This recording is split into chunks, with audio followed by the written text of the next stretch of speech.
Hey everybody, welcome back to WTF Homestead. I'm Jenny. Today I'm going to be making some carne guisada.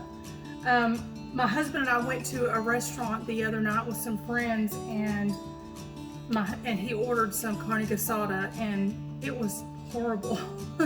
And we remember the carne guisada from at home, and so I kind of have had that in the back of my mind for the last couple of days, and this morning I woke up and told him that I wanted to make some. So I've been looking up a bunch of recipes and stuff this morning, and I think I've kind of mingled several recipes together to try to kind of get what I'm wanting to do.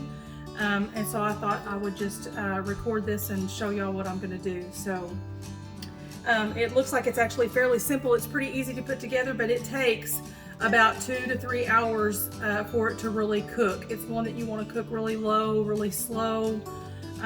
So just make sure you have plenty of time to let it sit and do its thing. You want to start with a good heavy pan, something. You don't want anything that's got a really thin bottom on it because this is going to cook for so long. So you want something that's got a good heavy pan. I just have my Dutch oven here. You're going to turn your fire on to about a medium high, and I'm going to put probably about maybe a tablespoon or 2 of oil in the bottom of this, and this is just plain vegetable oil, nothing fancy here. And I will put in the description box, I will put the recipe that I'm using. Like I said, it's kind of a combination of a few different recipes out there.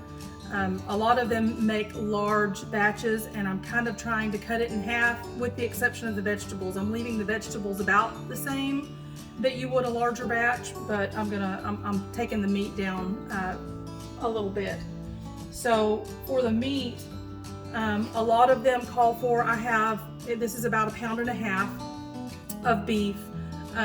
There are some recipes that call for brisket, some that will call for a rump roast, some a chuck roast, all different things. I had some stew meat, so I got it, and I actually just chopped it into some smaller pieces. So you can see they're really more like bite-sized pieces, so I just cut it up a little bit finer.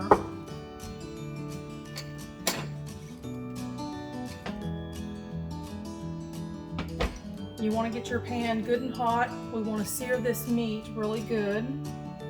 And from what I read, carne guisada is actually a Mexican stew, but any of the ones that we've ever had, and really all of the ones that I found online, it's not a stew like what Americans at least call a stew. It's not real soupy. It's more like a meat with a really heavy gravy on it. But anyway, it's considered a Mexican stew. I thought that was kind of interesting. Once your oil is good and hot, we're going to put the meat in.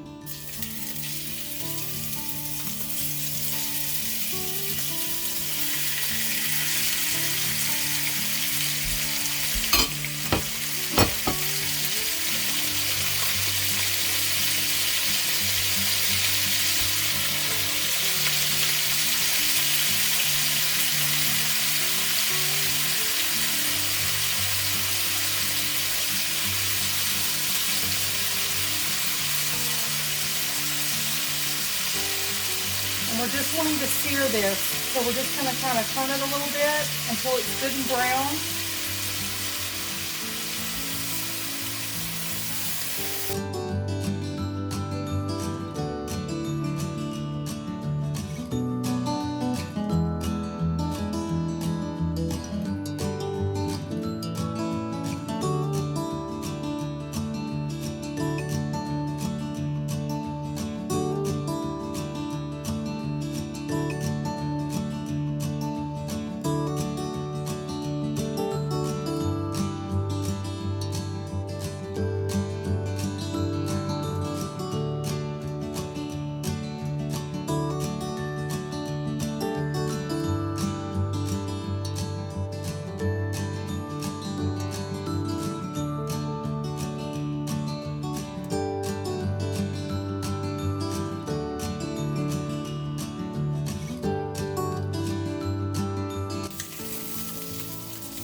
Okay, once you get a pretty good sear on there, I'm going to turn my fire down to about a medium. And And I'm going to take this out. Just going to set it on a plate over here to the side.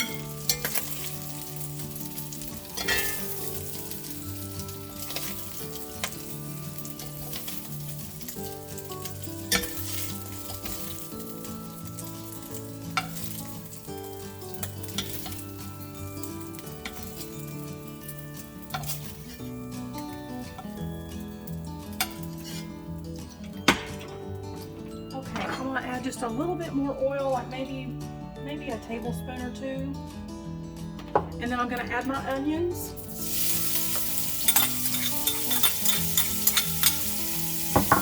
My bell pepper.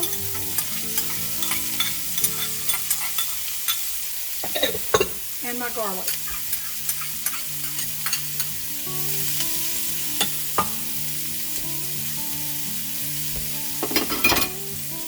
This is one of those where I changed the recipe up a little bit because some of the recipes that I saw called for 1 clove of garlic. That would never work for me. So I think I had 4. And then I did a mix of bell peppers, a little bit of yellow and a little bit of green. And it's about, it's probably about 3/4 of a bell pepper altogether. Maybe a half a bell pepper altogether. Is what the recipe called for. Sorry, I better clarify that. I put about 1 whole bell pepper in here. It's just what I've chopped up.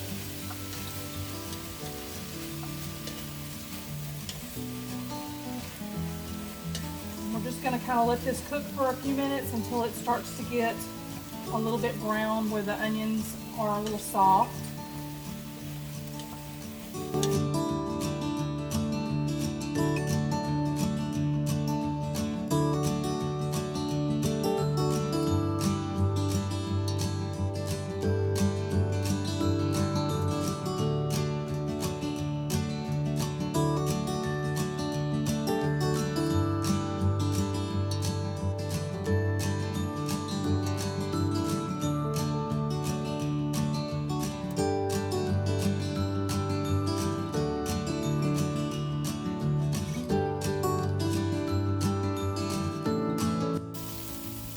Once your onions have softened a little bit and they kind of browned a little bit, they're not completely soft, but they're softer and browned a little bit. I'm going to add in maybe a tablespoon and a half of flour.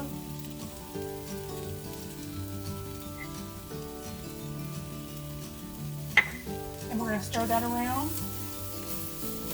And this part you want to give it a minute or two and really cook that so that the flour cooks, and it'll give it a much toastier, nuttier kind of flavor than just raw flour. If you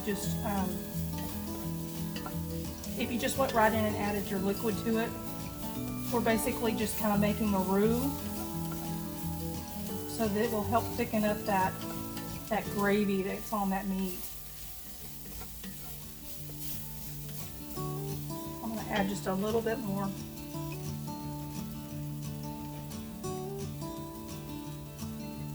There may be right at 1.5 to 2 tablespoons.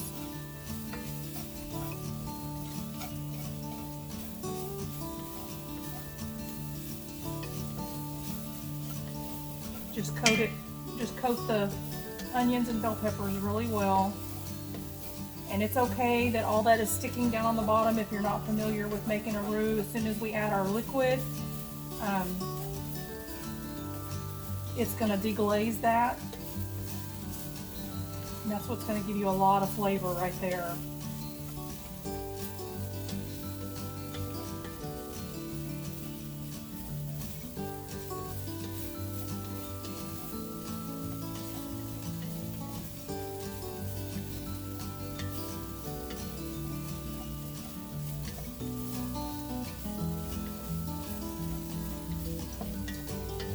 Okay, and then once it's good and toasted, I'm going to add probably about a cup and a half of just water.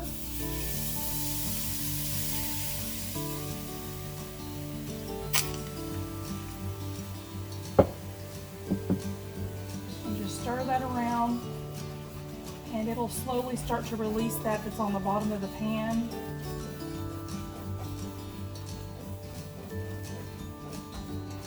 And it'll start to thicken up, which is what you want.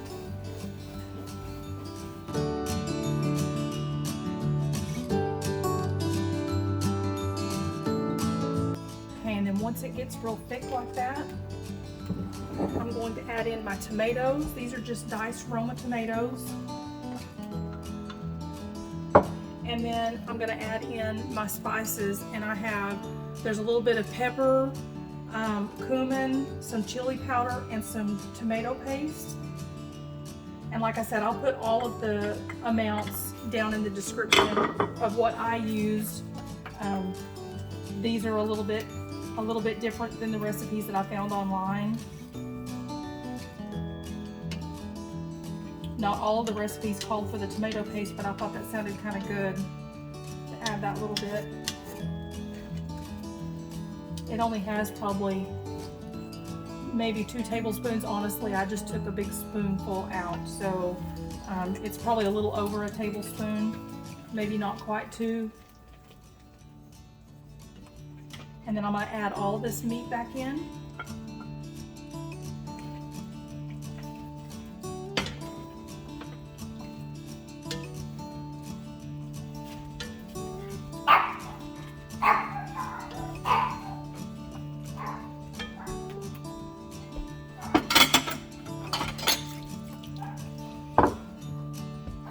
And then I'm going to add in probably about, I'm going to do like 2 teaspoons of a chicken bouillon.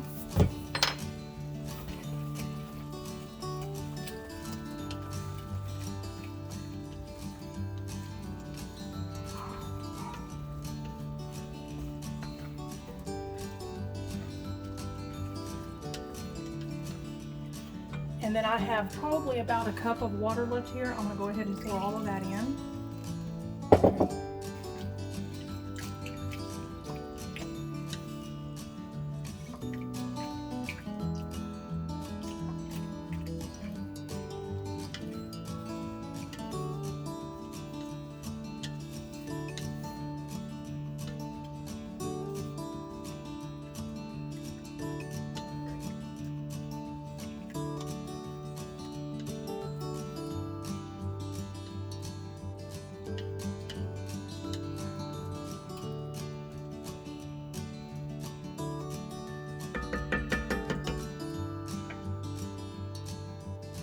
I think it needs just a little bit more water. I'm probably going to add about another half a cup.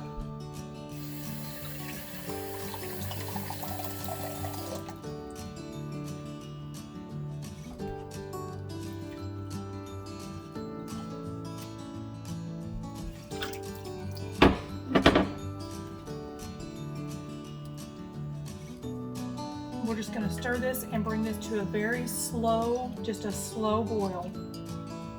Right now I've got my heat, it's right at medium. So we're gonna leave it there, and I'm gonna see, we're gonna just bring it to just a very low boil.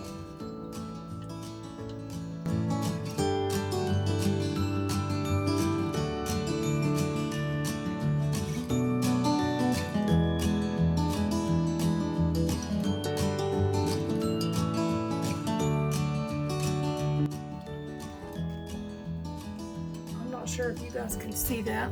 Bring it a little bit closer here.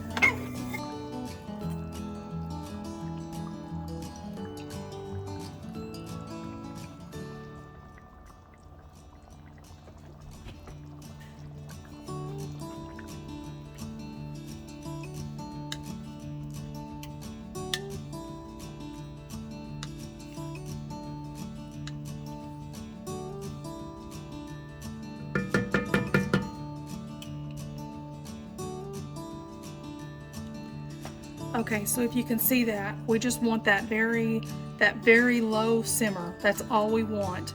I'm going to put the lid on it, and then I'm going to leave it for a good 30-45 minutes, somewhere right in there.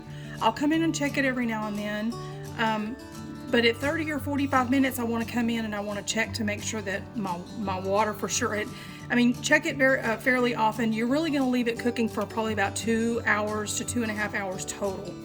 So you want to at least come in and check it at about 30, 45 minutes just to check it, make sure that everything's okay, that your fire is not too hot. I'll probably come in and check it every 10 minutes or so. I just want to make sure that it's not boiling off too much, because you just want that low, very, very slow boil or simmer. And then it is done when the meat is fork tender. You can reach in there with the fork and just start pulling the pieces of beef apart. So this is where it's going to sit. It's just going to stay right there, and I will bring you guys back when it's ready.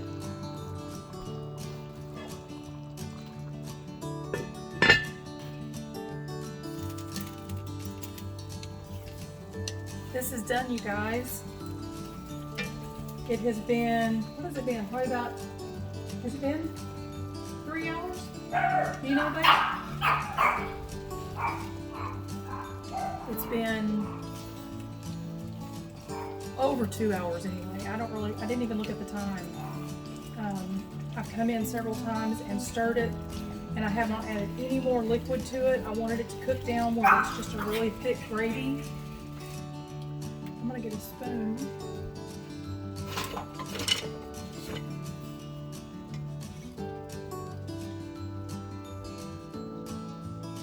So you can see how that, there you go.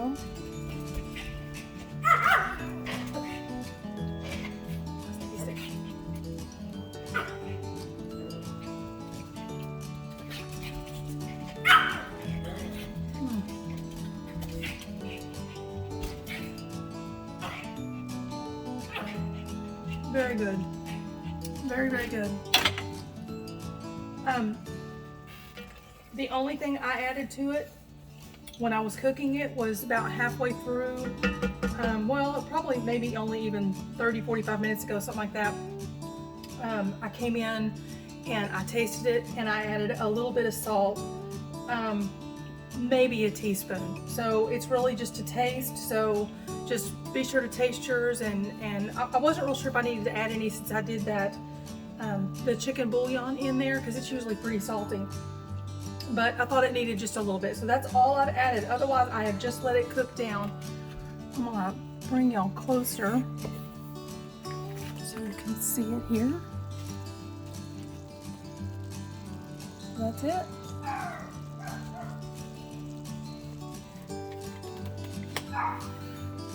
So, it is a relatively easy thing to cook, and it has an awesome flavor.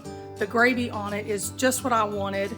So I'm very, very happy with it. It just takes a long time to cook. So, and it would probably do great in a crock pot. I just decided I wanted to cook it on the stove. I've been here all day, so I just decided that I would just have it on the stove and going. So I made some refried beans and some Mexican rice and heated up some tortillas, and we're gonna sit down and have a Mexican fiesta, I guess. We've just been craving it so much since the other night. So anyway, I appreciate you guys coming along. Well, I wanted to come back and give a review of the Carne Guisada that I made for dinner tonight. My husband actually gave it a thumbs up and said that he wants me to have that again, that it's a recipe he'd like me to keep. So I'm very, very happy about that. I don't know if I can get an up close picture. This is what's left over, so my bowl's not that pretty here, but I just wanted to show everybody what it really looks like. It's really good. It's super thick. I don't know why they call this a stew, but super, super good. The only thing with it is like instant heartburn for me, but most stuff like that is for me. And I'm really not sure what it is. I used to think it is the tomatoes, but I don't think that's it anymore. Honestly, bell pepper set me off, and I put, what was there, probably 1.5 cups or so of bell peppers in there. So I'll be paying for that for the next couple of hours anyway, until I can get it to finally settle down. But otherwise, this is a really good recipe, super easy. This will be super easy to just dump everything in a crock pot and just walk away, and you can have it ready for dinner later at night. I really can't say anything bad about it. The recipe, I will list it down in the description box. The recipe actually called for a total of 3 pounds of meat, and I only use 1.5 pounds. Everything else, well, I combined several recipes, but all of them were for large amounts. So I cut that part in half, but left most of the vegetables the same. So when I put the recipe down the bottom, I will put down there that it actually does call for 3 pounds of meat.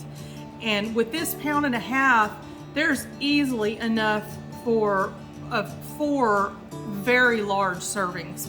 So, and maybe even more than that. But on the safe side, just to be on the safe side, I would say 4 very large servings.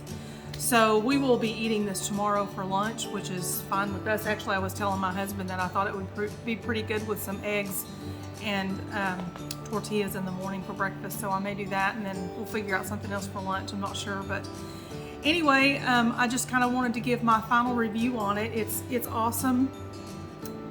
Honestly, I don't know that there's anything about it that I would change. I think it turned out great. I didn't have to add any more salt. I think my husband did put a little bit on his. But other than that, it's perfect. It's every bit as good as some of the restaurants we've been to. So I hope everybody likes this, and if y'all give it a try, or if you've made something like it and you have a favorite recipe or something, put it down in the comments below. And if you try this one, let me know how you like it, and I hope everybody does. We did. So we get tired of going to some of those little Tex-Mex places like the one we went to the other night that just wasn't even close to what we're used to. So anyway, if you guys give it a try, y'all let me know, and if you've got a better recipe or something, let me know that too. So that's gonna do it for tonight. You guys have a great night. Bye-bye.